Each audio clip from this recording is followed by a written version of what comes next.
Hello friends, நம்ம இன்றைக்கி என்ன பார்க்க போகிறோன்னா முட்டை கிரேவி.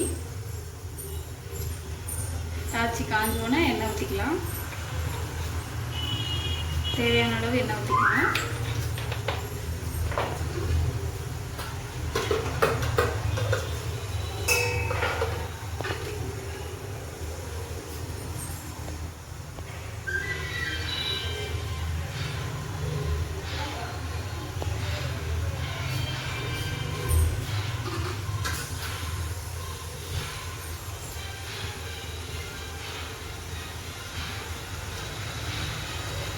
எண்ணெய் காஞ்சிருச்சு. எண்ணெய் காஞ்சோன்னே ஏலக்காய், பட்டை, பிரியாணி இலை, கிராம்பு, சோம்பு எல்லாம் ஆட் பண்ணிக்கலாம்.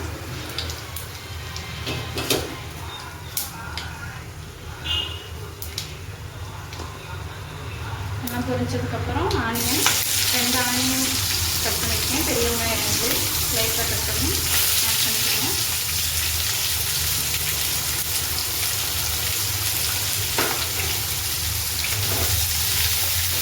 நல்லா கோல்டன் ப்ரௌனாக ஃப்ரை பண்ணிடணும்.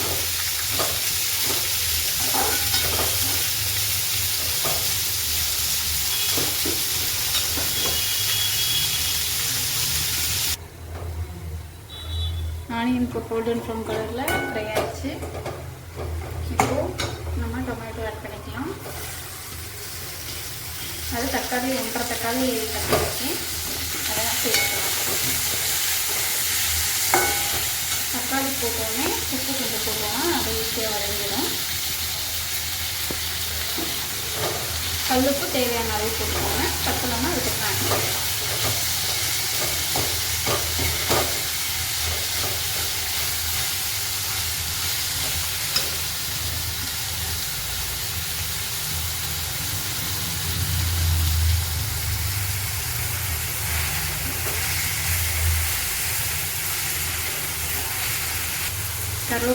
அடுத்து நம்ம கருவேப்பிலை தூள் போட்டுக்கலாம்.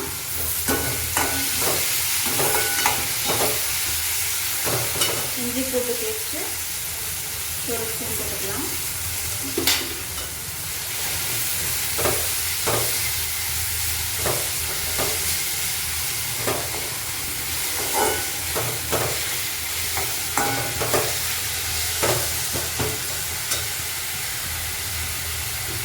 இப்போ மசாலா, இப்போ தக்காளி வெங்காயம் எல்லாமே வதங்கிடுச்சு. இஞ்சி பூண்டு பேஸ்ட் அந்த ஃப்ளேவர்லாம் கொஞ்சம் மாறிடுச்சு, பச்சை வாசனை போயிடுச்சு. இப்போ மஞ்சள்தூள், கறி மசாலா, சிக்கன் மசாலா, மிளகாத்தூள், மல்லித்தூள் எல்லாமே நம்ம ஆட் பண்ணிக்கலாம். ஒவ்வொரு ஸ்பூன் ஆட் பண்ணிக்கலாம்.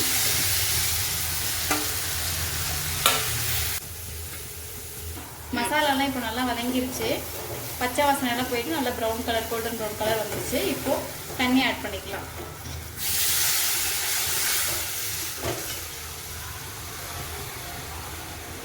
நான் 2 கப் தண்ணி ஆட் பண்ணிக்கிறேன்.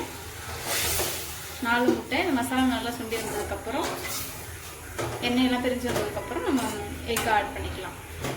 இப்போ தண்ணியெல்லாம் ஊற்றி கொதிக்க ஆரம்பிக்கும் போது நம்ம சிம்மில் வச்சு ஒரு 5 மினிட்ஸ் சிம்மில் வச்சு எண்ணெய் பிரிஞ்சு வர வரையும் வேக வைக்கலாம். 5 நிமிஷம் ஆயிடுச்சு. ஓப்பன் பண்ணி பார்க்கலாம். நல்லா எண்ணெய் பிரிஞ்சு மசாலாலாம் அதாக இருக்குது, பச்சை வாசனைலாம் போய். இப்போது நம்ம எக் ஆட் பண்ணிக்கலாம்.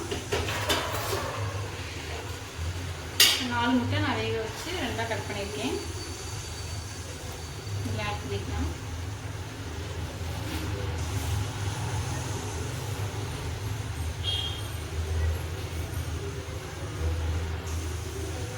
லாஸ்ட்டாக மல்லித்தலை, புதினா ஆப்ஷனல். நான் புதினா லைட்டாக சேர்த்துருக்கேன். பெப்பர் மட்டும் லைட்டாக ஆட் பண்ணிக்கலாம்.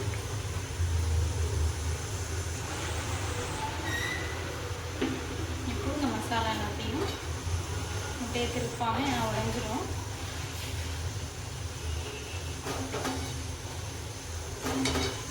எல்லா மசாலையும் நல்லா ஸ்ப்ரெட் பண்ணிவிட்டு ஒரு 2 மினிட்ஸ் சிம்மில்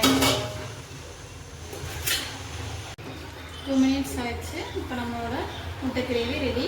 இது சப்பாத்தி, ஒயிட் ரைஸ், புலாவ் அந்த மாதிரி வச்சு நீங்கள் சாப்பிட்லாம். புலாவ் பண்ணியிருக்கோம். நீங்களும் இதே மாதிரி சாப்பிட்டு பார்த்துட்டு கமெண்ட்ஸ் பண்ணுங்கள். பிடிச்சிருந்தா லைக் பண்ணுங்கள், சப்ஸ்கிரைப் பண்ணுங்கள்.